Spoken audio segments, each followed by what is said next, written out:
It's going to be a disaster. They're going to have to, I think, they're going to have to break the so-called manifesto pledge not to raise income tax, VAT, or national insurance. She is the best we've got. Well, in Labour anyway, yeah. Yeah, yeah. So, Oh, so 14 years in opposition, and they had no idea what their vision was going to be. Hi, everybody, and welcome back to Nick Talks. This episode's returning, and always amazing guest is that Preston journalist. How you doing, Ash? Hi Nick, I'm really good. How are you? I'm good, thank you. We're going to have to start this one with this topic. The budget's coming. The big, scary budget is coming because last year they told us we're never coming back again, and we always knew they were. And this year they're coming back for even more money than they took off us last year. What do you think they're going to do? I mean, the Chancellor's got two things. It's either cuts or tax rises. They can't cut anything. They've already tried cutting. They can't do it. They're a weak government.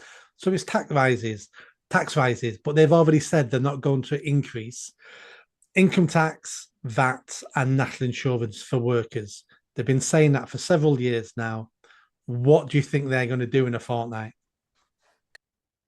It's going to be a disaster. They're going to have to, I think, they're going to have to break the so-called manifesto pledge not to raise income tax, VAT, or national insurance. Simple. There's nothing else you can do. Like you said, they can't cut anything because last time they tried that, their own backbenchers rebelled against them. So they can't cut anything because they won't be allowed to. Starmer, although I don't think he's too bothered about keeping Reeves in place in the long term, he's bothered about keeping her in place for the short term because he needs to blame her for the local elections shellacking they're going to get in May. So he wants her there till May when he can sack her and blame her. Now, of course, that's still risky because sacking your chancellor usually means that you go straight away after them or pretty much straight after them. There's talk of increasing income tax by 2p, but they always say 2p. It's not 2p, it means 2p in the pound, in every single pound you earn. People don't always understand that. And it's actually a major increase. And it would, I think it brings in, so I think for every penny increase, I might be wrong here, I have to check this, it's something like 6 billion quid it would bring in. But then again, it's more money that people don't have in their bank accounts, less disposable income people have got again, whilst everything else is rising. All our energy bills, all our utility bills, food inflation's through the roof. Inflation itself is going up. So that's less money then that people have got to spend in the economy. We've just found out that pubs are closing at the fastest rate they have ever. And people, that's because people haven't got the disposable income to spend. There's talk of a charge per mile tax on cars. Pay per mile, you already pay road tax, you already pay insurance, you already pay for the vehicle itself, MOT, services, repairs. And the amount of fuel duty you pay in this country, over half of what you pay at the pump, over 50%, I think it's about 52% of that is duty. It's absolutely ridiculous.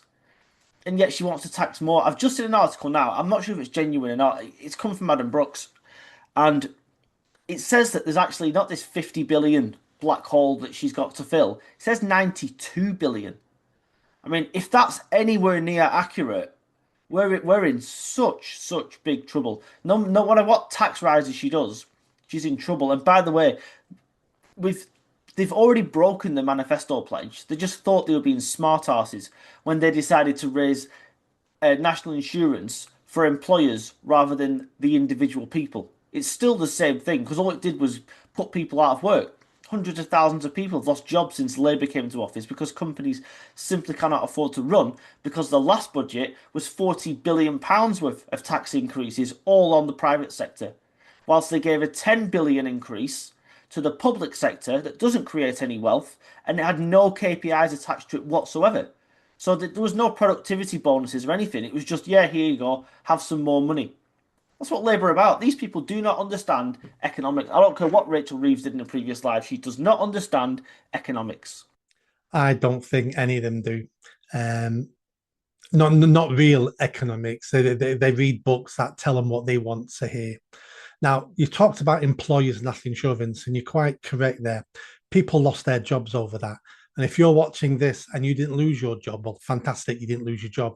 But what you need to understand is if you didn't get a pay rise this year, or if you got a little pay rise, that's because the employer couldn't give you anymore because of the rises in national insurance he has or she has to pay on your behalf.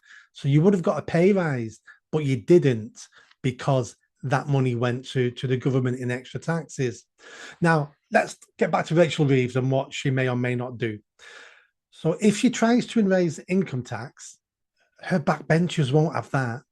If she tries to raise national insurance for employees, me and you, they're not going to have that, and they're not going to have that going up because that penalizes the poorest people in society the most because that is something you can't get away. Everything you buy, apart from children's clothes, books, and food, has a VAT on it. So everybody will pay more. So do you think her backbenchers will allow her to put those taxes up? And it's difficult to say, right? Because would they get it through? Maybe. But then again, it's a complete contradiction to what Labour pretend they stand for, which is supposed to be working class people, isn't it? Which we know it's not anymore. It's a gimmick. It's a myth. But that's what they still try and say. So you've got idiots coming out like that Richard Bergen who I saw during the week. I made a video on him trying to say, let's tax the wealthy, tax wealth. I'm like, well, you're one of the top 5% earners in the country. Let's cut your salary. Let's do that because he doesn't employ anybody. He doesn't have salaries to pay of his employees. Whereas if you start taxing really wealthy people, what are you going to do? You're going to shut those businesses down. They're going to move elsewhere. Companies that employ thousands upon thousands of people, they're just going to go.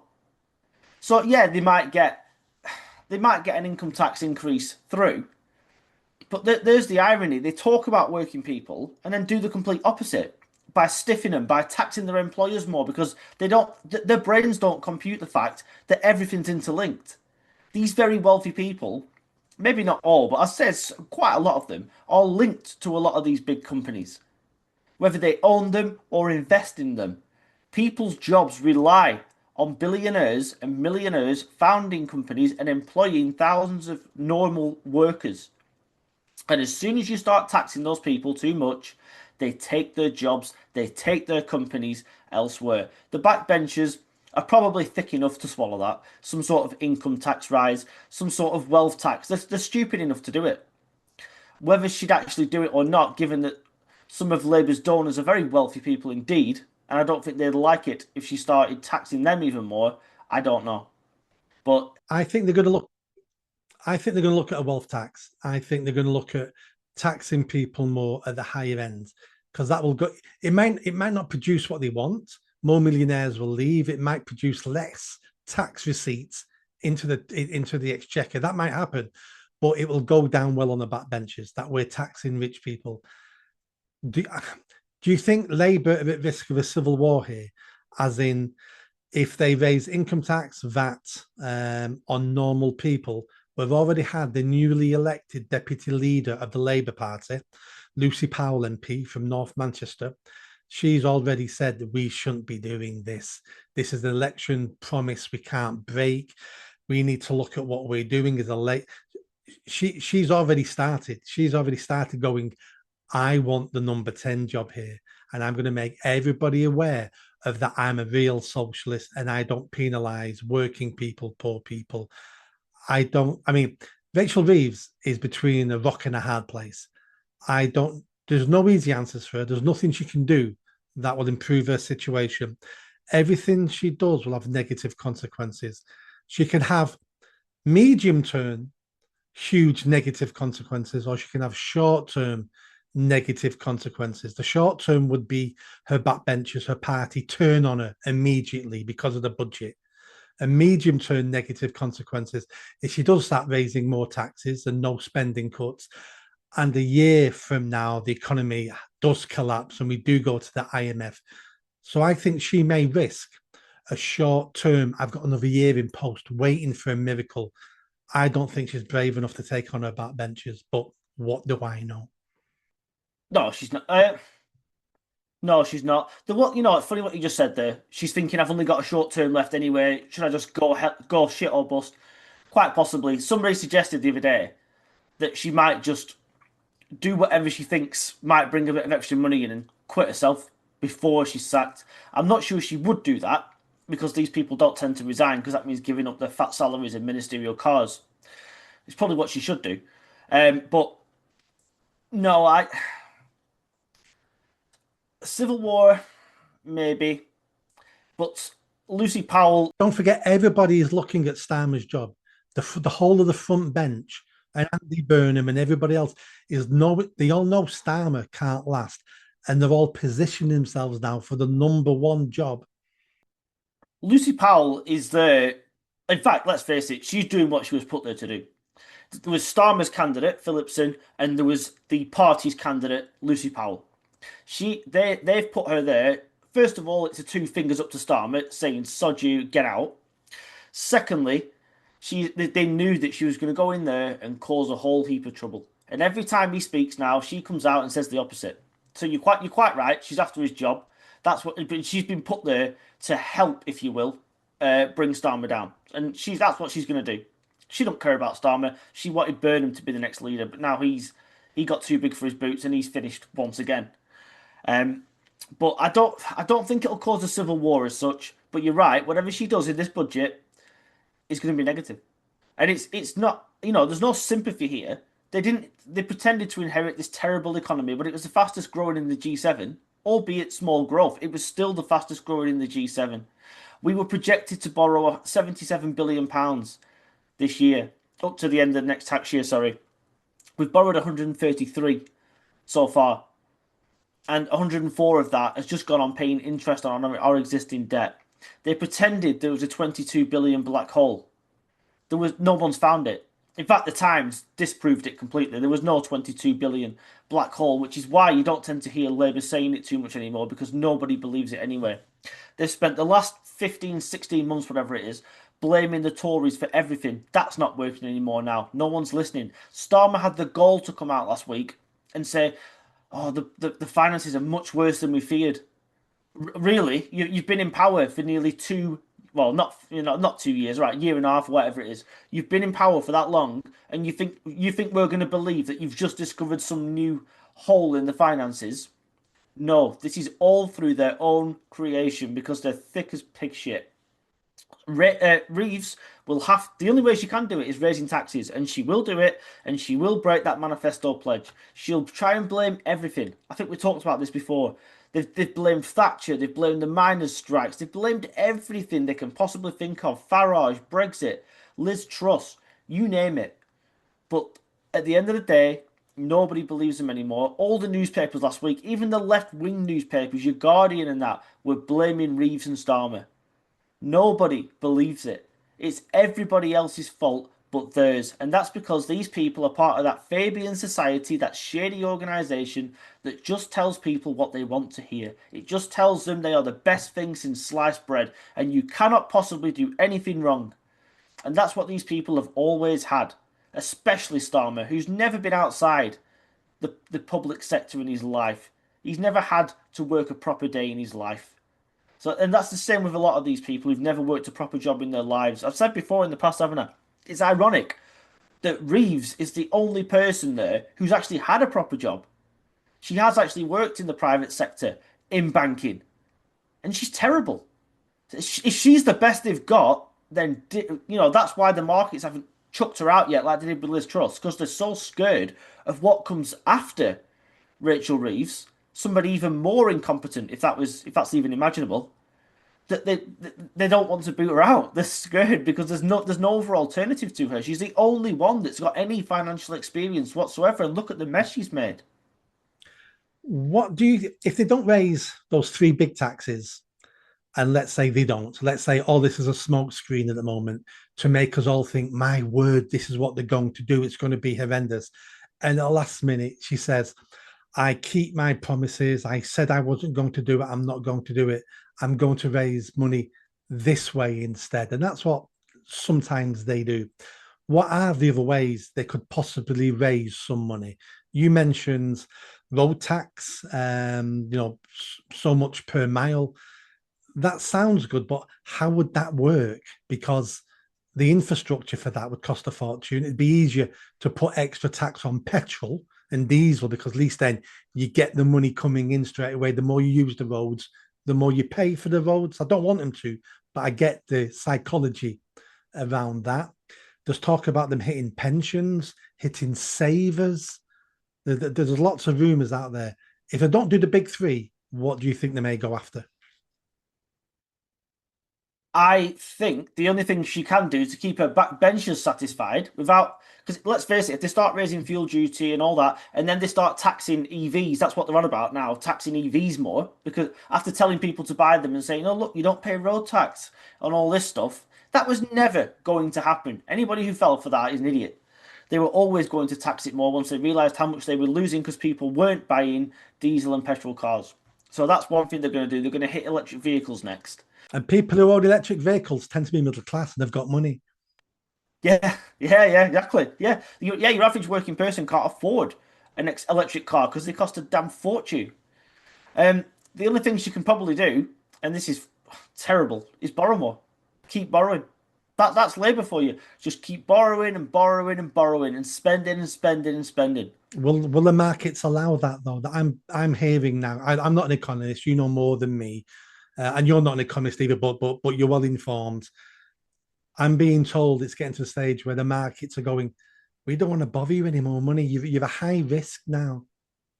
Yeah, well, like I said, we've fallen behind Greece and Italy now. We are less we are seen as less solvent than Italy and Greece. That's That's a bad. that's a frightening thought. Yeah, given they're known as the financial basket cases of Europe, if you will. Um, I know people, I know Greek people in Crete and other places, and they tell me the place is a basket case. I'm like, God, if you're saying that about your country, you want to come and live in the UK for a month and see what it's like over here. But we are seen as less solvent now than those countries. What do we do? That all that will happen is the gilts will keep rising, and that means the cost of borrowing is even more. The debt will increase even more. But what and the only other alternative, like you said, is an IMF bailout. And then you've got the French also heading towards an IMF bailout. So it's who can crumble first, who gets the bailout. We've talked about this in the past. I think there's not enough money in the IMF to bail both countries out. So we are. I I'm struggling to say what she does because she's like you said before. She's backed herself into such a corner through her own incompetence, and they didn't help themselves because they talked this country down and the economy down as soon as they came to office. They spent the first 3 months or so telling everybody how terrible the UK's economy is. So what happened? The people who lent us money in the past put the prices up. So it's also their own fault that we're in this situation now. And then when Farage says something negative about this country, they go, "Oh, he's talking Britain down." I'm like, "You've just spent 14 years doing it." And now we're in this position where the costs of borrowing are terrible. We can't if we do get to a stage where we can't borrow anymore, then we really are in trouble. This national debt sits at about 2.7 trillion, I think it is. Nearly, we're heading, I think it's something like 97% of GDP it sits at now, something like that. And we've got this woman in charge who, let's face it, bursts into tears. She's doing such a bad job. She actually sits there crying. She gave that speech last week. Did you see the terrible speech she gave? 26 minutes long it was. Was it on Monday? Absolutely awful. And by the time she'd finished, well, a few hours later, after she finished, £22 billion had been wiped off the FTSE 100. The FTSE 100 being the stock market for the 100 most valuable companies in the country. 22 billion was wiped off, and the pound was in free fall against the euro and the dollar. And that was directly related to her speech. Yeah, as soon as she finished, the market started plummeting because she was laying the ground for tax rises. She was laying the ground for more borrowing. She was trying to say we cannot afford the way we're going. And the fact that she was still giving pathetic excuses, blaming the Tories and blaming other people, just tells the more intelligent people in the city, the financiers, if you will, that this woman hasn't got a clue what she's doing. So she's frightened them to death. What the idea of the speech was to calm the markets and kind of give them a heads up of what's coming.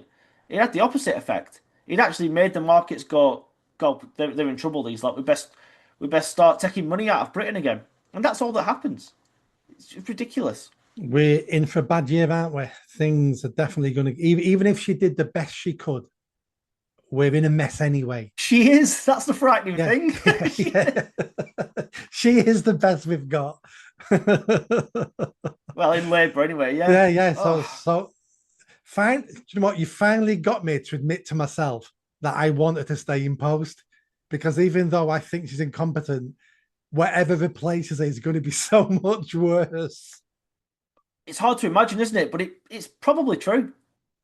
Who, I mean, if she's the only person with any financial experience whatsoever, what comes afterwards? Just imagine, I mean, God forbid, a Streeting, a Lammy, someone like that sitting as Chancellor. Oh, it doesn't even bear thinking about the consequences of that. I mean, it'd probably be a completely fresh cabinet because if she goes, Starmer goes, so it'd probably be a completely fresh government. So we can't predict who would be Chancellor. But what we do know for a fact is there is nobody sitting on those benches out of those 400 MPs who is qualified to be in that job. Even the one person, like we just said, who's got any financial experience is in well over her head. Let's end with this. Give me some predictions of what you think the budget is going to say, is going to do. Well, it's difficult because what we're seeing at the moment, Nick, is yes, she's announcing all this stuff. What they're actually doing is floating it out to the public. They do this a lot, don't they, with all sorts of policies. So what they're saying is, the one week they'll say, "Oh, we're thinking of increasing inheritance tax." Then we're thinking of increasing income tax, and they'll wait and see what the public reaction is. The problem is, of course, that the public reaction is dreadful to everything that she does because she's got no credibility with the public. This Labour Party doesn't have any credibility with the public. What she'll probably do she'll have to give in. It'll be the last thing she wants to do, but she will have to give in probably on income tax and start taxing us more. She'll probably hit motorists more, especially electric vehicles. And given that this is at a time when they're trying to appease Green voters now because they've actually fallen behind the Greens in certain polls, that's not going to go down very well either. Then they're trying to appease the right of politics, if you will, who want less state control, less tax, more personal responsibility. Once you start taxing people even more, you take that away as well. So they're actually going to try and appease everybody, which is what they've done since they came to power because they had no vision of what they wanted to do. They've just by trying to please everybody all the time, you please nobody none of the time, do you? So that's the situation we're in. She'll hit motorists because that seems to be an easy thing to do. She'll hit income tax. If she hits income tax, she can't afford to touch national insurance or VAT. That'd just be suicide.